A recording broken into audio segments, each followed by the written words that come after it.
na galing sa Pilipinas, chismis sa Pilipinas. So, nagpapasalamat kami kasi nakakatulong sa kanyang moral yung nalalaman niya na marami ang nagdarasal para sa kanya. At usually kapag sinasabi ko yun, sabi ko marami ang lumalapit sa akin, hindi ko naman sila kilala. Pero nagsasabi sila na pwede mo ba akong iyakap kay PRD. Sabi sa kanya na mahal ko siya. Sabi kay PRD na nagdarasal kami araw-araw para sa kanya. At nagsabi kay PRD na marami kami na prayer warriors na yung mga gano'n. I think helps sa kanya. Marami kami, ma'am. Yes. And I think it helps sa kanyang moral doon sa loob. But he's always said, surprisingly, he's always said na natatanggap ko naman lahat ng nangyari. Kasi political lang naman talaga ito. Lahat. Sabi niya, and I am a politician. I am a politician. And ganyan talaga ang buhay politiko. Yeah. At well yun, and then so ito pa kanina, sabi niya, and then we had a good laugh about it as well. Sabi niya, so pagdating niya, nauna siya. Pagdating ko, sabi niya, bumili kang Coke Zero. Gusto bumili ako ng Coke Zero. And then, tapos na niya yung Coke Zero niya. Sabi niya sa akin, ano ba ang nandoon sa bendo? So sabi ko sa kanya, I think nakakita ako ng Sprite Zero. Sabi niya, tingnan mo nga doon kung merong, alam mo yung mga exotic ba? Exotic na inumin. Sabi ko, I'm sure merong exotic doon pero hindi zero. Stand for diabetes. And then sabi niya, well, sige, check mo. So, when I went there,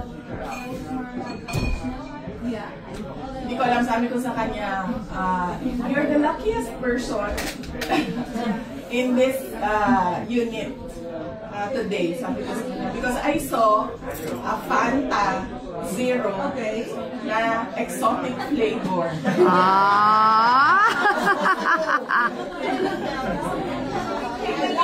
Meron sa grocery, siguro, I guess. Yes. Diba? Yeah. Orange color? Yes. So, no sugar. Yes. Sa Fanta Zero exotic flavor. Pagkalik ko sa kanya, sabi ko, you're the luckiest. He asked for exotic. And so he tried it and said, no, it's good. Sabi niya, it's good. And then I wanted to try it. Sabi ko, ayoko na because I had Pepsi and I don't want hyperacidity tonight. And then he said, just take a sip. So when I took a sip, sabi ko, I don't like this. This is truly exotic. You don't know what it is. In the can, when you visit the grocery, you check. In the can, there's about 3 fruits. There, and we were trying to identify what those things are. I think it was like orange and a grapefruit and some guava. It looks like a guava. So yes, we discovered an exotic drink today. And so I promised him na when I visit him on Friday, madami akong dala na chismis.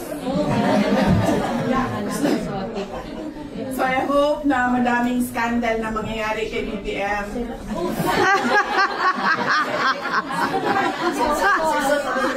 Oh! May talent rocks, yeah? Because ang kanina na topic namin was, the loss of independence sa resignation ni former Secretary Singson from independent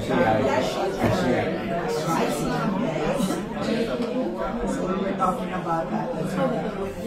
So, yes, thank you so much for your love. And I mentioned it as well this afternoon that I'm going to a Christmas party with our fellow Filipinos. And then he said to extend gratitude, not just from him, but from the entire family, the Duterte family, and how you have been very supportive of all of us through this journey. At sinabi naman niya na hindi naman ako nila kayang forever na ikulong dito. So at some point, I'll be out. But we pray that it will be soon. Yes. Amen. And yes, marami sa inyo siguro nagbiyahe pa. Yes, nagbiyahe pa malayo. Maraming salamat. Mag-ingat kayo. Pauwi. And of course, for Christmas, well, I'm sure ang iba sa inyo, nandito na yung pamilya, pero marami pa rin miyembro ng pamilya ninyo na naiwan.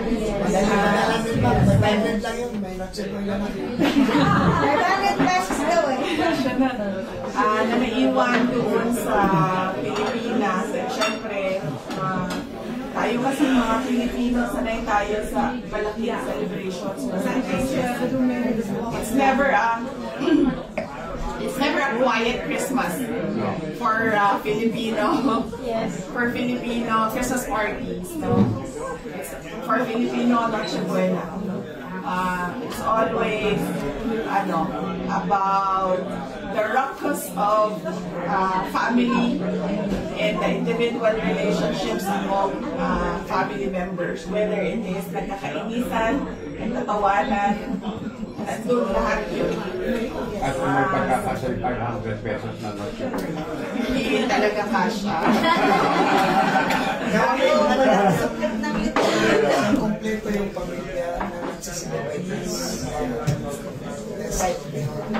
It's priceless. Yes, so that is why I said sa inyo malungkot kasi maybe nandito yung pamilya ninyo, ang iba sa miyembro ng pamilya ninyo, karamihan nandito sa Pilipinas.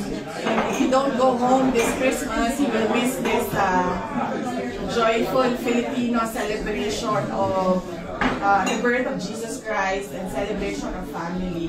And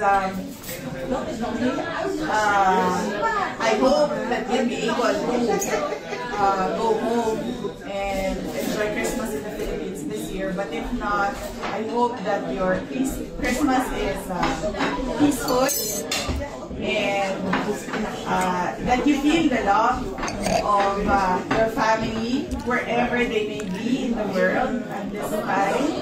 And I hope that you have a hope-filled 2026.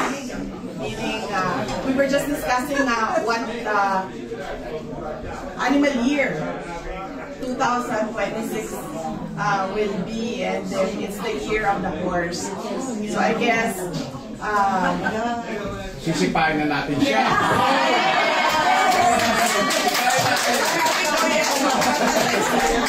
I hope na maganda at positive ang sipa.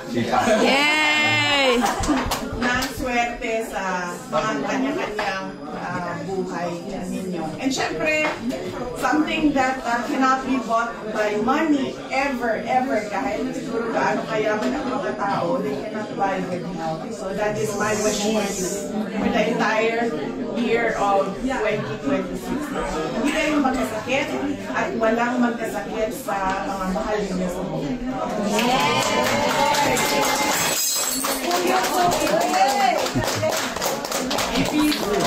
I didn't know it, or? Is Robbie, or? It's the glass. Sorry. No, Look at that. It's a good luck. It's the energy here. It's a good luck. It's good luck. Yeah, geluk. Yeah. Yeah. It's good luck. Look. Sa reality, Robbie broke the glass. Oh. sabi ko nga, bigay natin yan lahat sa Diyos. Sabi ni if things don't make sense, lift it up. Dat is zo true, hè? PRD says, als het niet lukt, breng het aan hem. Als het voor jou aan jezelf niet lukt. Snap je? Ja. Nou, rap het op. Die glassen. Hebben ze geen ogen gezien? Ja. Ik vond die glazen gewoon niet groot. Zo dun, hè? And it's ano ba? It's Hindi, magantay tayo ng ano tayo. ano ba tawag na sa patay mali. Doe dat altijd. Patay mali. Jij? Dat heb jij zelf gedaan, Anderson. Inside the budget. We saw the insert.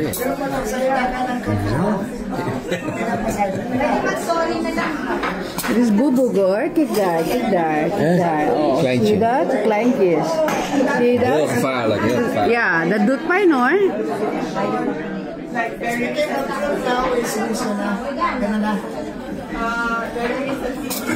Als je dat glas niet moet, dan moet je niet omgooien. Als ik ermee gaat, dan kan ik schuld, oké?